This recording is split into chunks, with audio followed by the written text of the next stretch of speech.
Alright, so what I did now is I pulled the 3 runes for you, which are here, and then I pulled an oracle card, which I'll flip them back over for now until we're finished. We'll go one by one. So first we're going to start with your runes. The first rune right here is Manaz or Manaz. I'm not sure exactly how you say it. I'm still learning these runes. But it's basically represents the nature of humanity. The self and its place in the collective consciousness of humanity.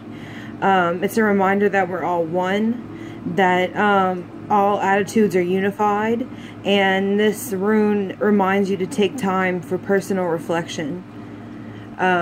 And this rune cannot be reversed. There is no reverse to this rune. So, and what I asked the runes was questions about your spirit guide. So, from what I gather here, you and your spirit guide have been unified for quite some time. So, let's see. The oracle cards are the message that the spirit guide wants you to hear.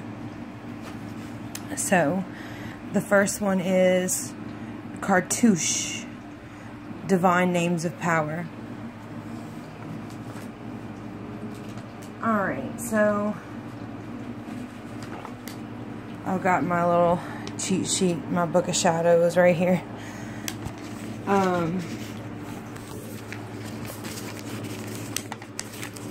Alright, so Cartouche, Divine Names of Power. Let me put it to where you can see it better. Okay, so the words that you speak are rapidly gaining power. To benefit from this power, rather than be undermined or held back by it, practice thoughtful speech and clear your heart of old unforgiveness, which can poison your words unintentionally.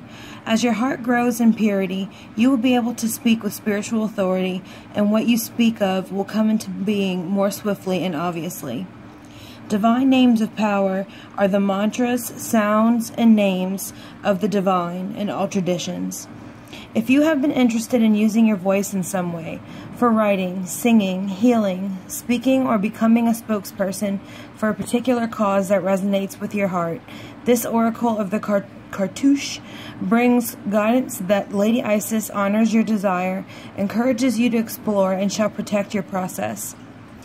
This oracle reminds you that invoking the power of speech and word for your strength, protection, and spiritual growth will work effectively for you. Sometimes thinking and saying no is a most powerful word you can say to honor personal choice and create a safe boundary for yourself. Sometimes affirming in thought and speech, I choose to see the divine with this person, place, or word. Oh wait, I messed that up. Let me start that sentence over. Sometimes affirming in thought and speech, open quote, I choose to see the divine within this person, place, or situation, close quote, is another way to cut through drama and use the power of word and thought and spoken expression to create powerful healing. Choose your words with wisdom and pure intention, keeping in mind that with more power comes more karmic responsibility, and therefore always surrendering to the greater good and unconditional love is a good idea. With this approach, your gifts will grow strong in its effect. Intentional and unintentional, will be as spiritually clean and helpful as possible.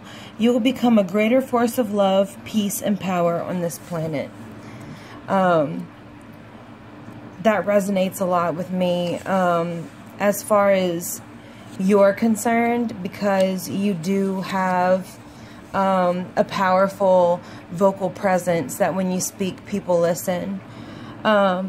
You can use words of power to cleanse any cords or contracts that would lower your vibration into a fearful place, in order to come back to love, to help you stay true to yourself, and perhaps even inspire others to think or speak more positively when they are around you, and not from a position of judgment or another's choices, but from a position of wisdom, realizing the effects of such choices.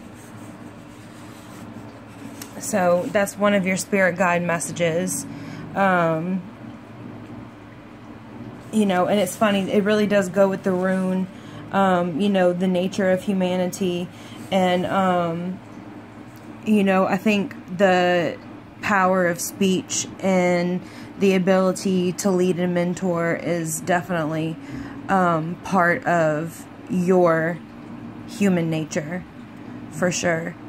Let me charge my phone real quick and we'll get to the rest.